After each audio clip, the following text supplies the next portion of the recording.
Friends, आज अपन mechanics का we are trying to solve a very good problem. I think कि आया हुआ भी है एक दो बार। ठीक है, द पॉइंट इज कि how to start this problem और how to think these kind of problems, right? तो पहले first we read it very carefully. It says that there is a solid homogeneous sphere, okay, is rolling on inside of a fixed hollow sphere. The two centers being always in the same vertical plane show that the smaller sphere will make complete revolution if when it is in lowest position the pressure on it is greater than 37 by 7 times its own weight. Okay, अच्छा, तो जरा अच्छे से देखो ऐसे एक hollow sphere है, उसके अंदर एक सॉलिड स्फीयर है और वो इसके अंदर मोशन करेगा, राइट? एंड इस लाइन का मतलब क्या हो गया कि the two centres being always in the same vertical plane. That इसका मतलब ये हुआ कि जो आपका ये जो छोटा वाला स्फीयर है ना, this small sphere, it's moving in this direction only, right? क्योंकि जो इन दोनों सेंटर्स को कनेक्ट करने वाला प्लेन है, this it is moving in this direction only. ठीक है, they are always in the same plane. मतलब देखो, अंदर this a small sphere inside sphere, तो दैट छोटा वाला sphere can go anywhere inside the बड़ा वाला स्फीयर, राइट? तो but that is not the case. It's saying that कि वो जो छोटा वाला स्फीयर है ना, वो बस सिंपल ऐसे ऐसे करके रोटेट कर रहा है, या सॉरी रोटेट नहीं, मूव कर रहा है, राइट?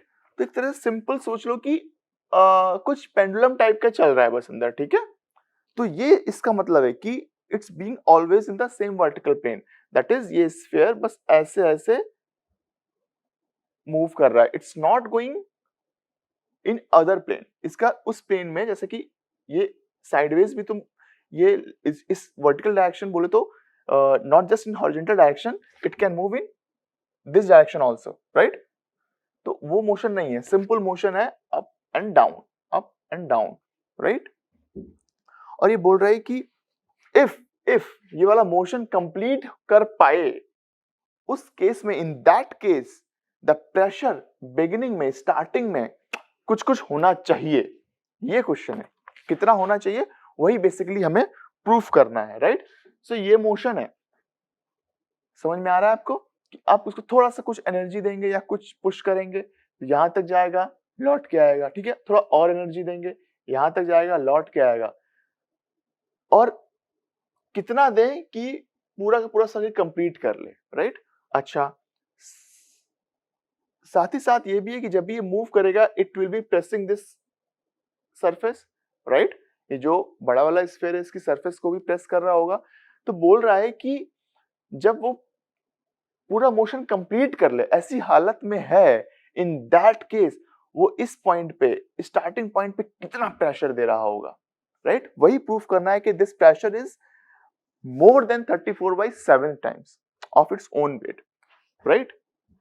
अच्छा, तो एक और इंटरेस्टिंग पॉइंट कि in this question there is no involvement of time.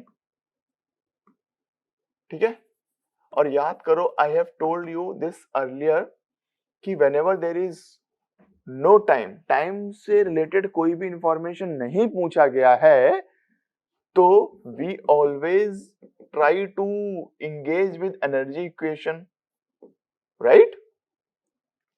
Right. Okay, now उसने ये भी बोला है कि you have to actually we have to find out the pressure when it's in the bottom condition. Okay, pressure मतलब कि normal reaction। चलो वो हम देख लेंगे, अब जरा मोशन को डिस्कस करते हैं। ठीक है, let's say starting diagram is this, but after some time t वो यहां पहुंच जाता है। ठीक है, ओके, अब इस मोशन को डिस्क्राइब करने के लिए what are all those variable we need, right? तो एक तो जो ये स्फीयर है, अगर इसका सिर्फ ट्रांसलेशन मोशन पे फोकस करें, राइट, तो इसको एक पॉइंट मास की तरह ट्रीट करो, treat it as a point mass, तो is simply it's moving in this direction, right? Okay, तो for translation motion, your theta is of importance, right? Phi has no meaning. Agree or not? कि जब इसका translation देखेंगे तो खाली अपना theta important है, राइट? उसके लिए फिर हम रोटेशन का कोई मतलब नहीं, थीटा इतना है उसी से डिस्कस हो जाएगा, राइट? और जब ये खुद भी रोटेट कर रहा है, राइट, तो उसके लिए उसका खुद का रोटेशन भी इंपॉर्टेंट है. So in all we need two variables. One is theta which is the angle of the line joining the two centers with the vertical, and जो खुद का उसका एंगल फाई है, that is also the angle of the radius vector जो कि vertical से बना रहा है. Okay, now what is B P, वो भी डिस्कस कर लेते हैं. P is the point which is always in contact with the बड़ा वाला स्फीयर, ठीक है? And what was B? B actually is a reference point. By using that, we are calculating the rotational speed of the smaller sphere, ठीक है? वो जो CB vector है उसी की रिलेटिव पोजीशन से we will identify कि how much it has rotated, how fast it is rotating, ठीक है? तो C is nothing but reference point type का है. स्टार्टिंग में योर जो रेडियस वेक्टर CB है ना, ये सब कुछ कोइंसाइड कर रहे थे इस पोजीशन में, right? B, P, A, everything was coinciding with each other, ठीक है? Now this sphere start rolling, right? अब ये रोल करेगा तो AP पे चढ़ना स्टार्ट करेगा, राइट? अब जब ये AP पे है, after time t, this much distance has been covered, but in covering this much distance, that is AP, how much distance this smaller sphere has covered? This is clearly this much distance, right? Realize हो पा रहा है?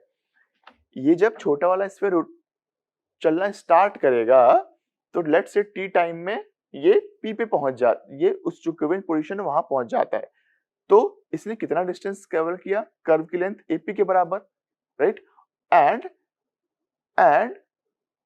जो CB है उस radius vector ने कितना चला? BP के बराबर, right?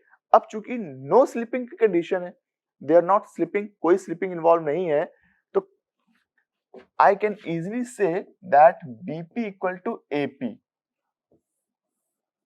Think over it,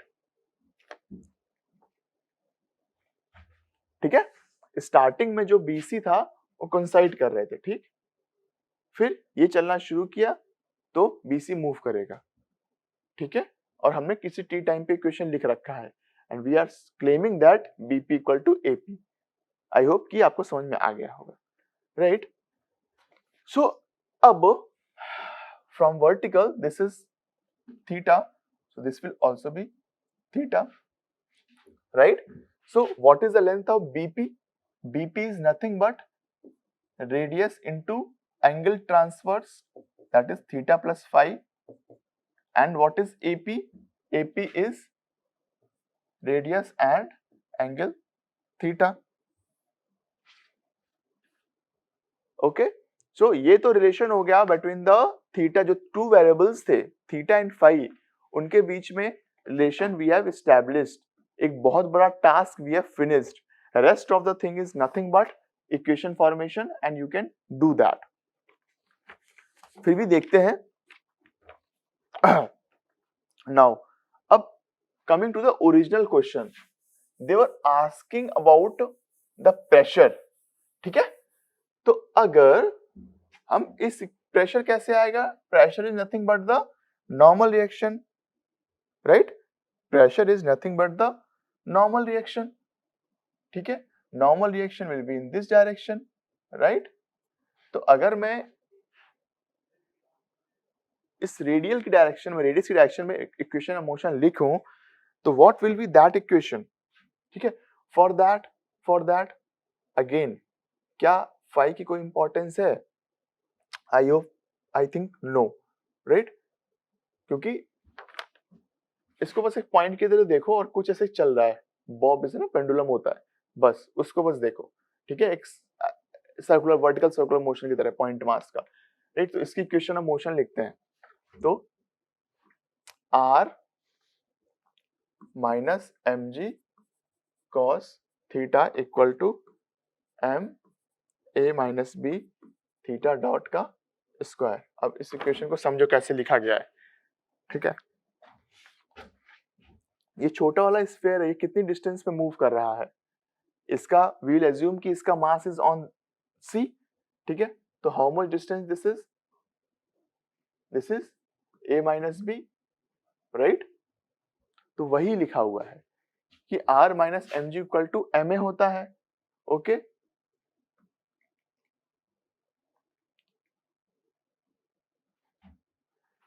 M A नहीं होता है, सेंट्रीफ्यूगल फोर्स होता है mr ओमेगा स्क्वायर, राइट।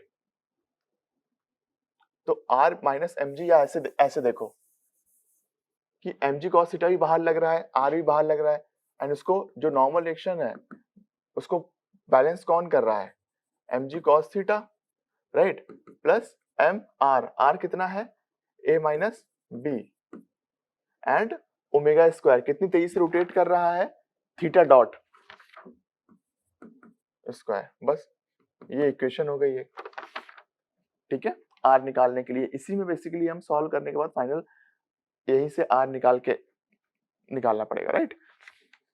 समझ में आ रहा है कि why we have considered theta, why not five, because कि जो हम जिस जिस देखिए, we are writing the equation of motion जिसमें सिर्फ ट्रांसलेशन मोशन इन्वॉल्व है, राइट। हमें उसके रोलिंग से कोई मतलब नहीं है, मतलब कि उसके रोटेशन से कोई मतलब नहीं है, वो सिर्फ एक, इसीलिए मैं बाबा बोल रहा हूँ इसको विजुलाइज करिए, दो मोशन है, एक तो बॉब की तरह जो ढिल उड़ रहा है वो है, और एक खुद जो चल रहा है, राइट।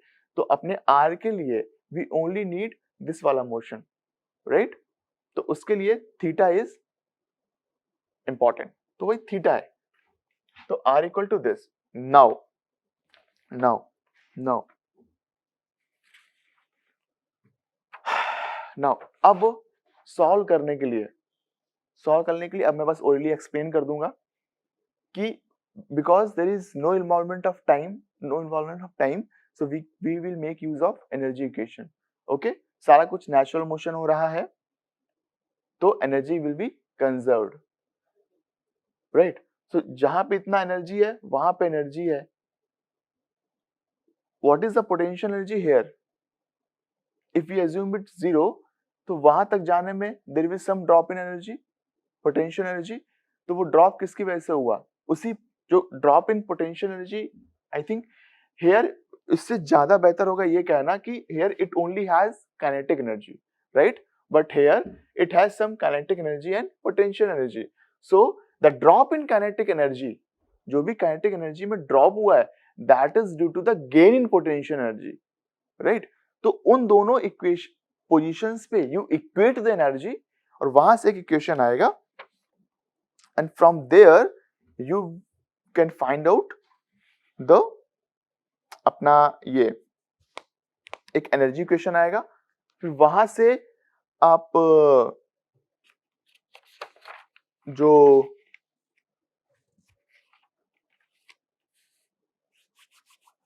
उस पे इक्वेट करके we can find out the कि उसमें इनिशियल कंडीशन लगा के कि अगर वो वहां पे मिनिमम निकालना है कि वहां पे पहुंच थीटा इक्वल टू पाई होने पे ही नॉर्मल एक्शन जीरो होना चाहिए, तो उसके लिए how much initial rotation energy we need, तो वो कंडीशंस लगा के you can find out the initial velocity, and for after finding that you use this equation for finding the normal reaction, and from there you can conclude ki normal reaction at the bottom most position or at the bottom is 34/7 times of the weight, okay। the question is clear or not?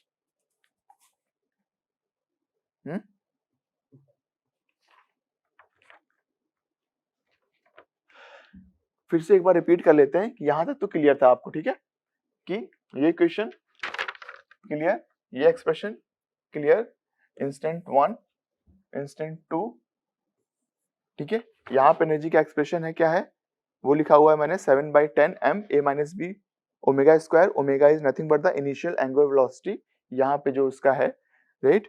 और जो पूरा expression लिखा हुआ है वहां पे total जो निकाला है एनर्जी है, that is 7/7m/10 a minus b का whole square theta dot square, right. तो जो चेंज इन एनर्जी होगा that will be equal to change in the potential energy, okay. और फिर यहाँ पे नॉर्मल रिएक्शन वाली इक्वेशन लिख के कि r equal to mg minus mg cos theta plus mr omega square वाली इक्वेशन लिख के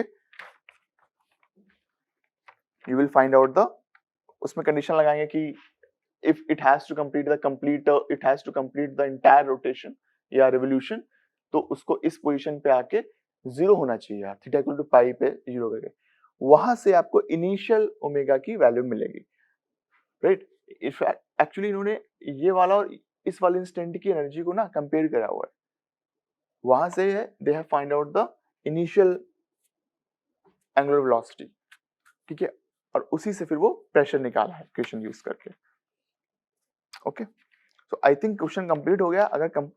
अगर फिर भी you have any doubts, so drop me a message. I will again explain this problem. Okay, there is no issue. Okay, guys. So thank you for watching and keep practicing. Bye bye.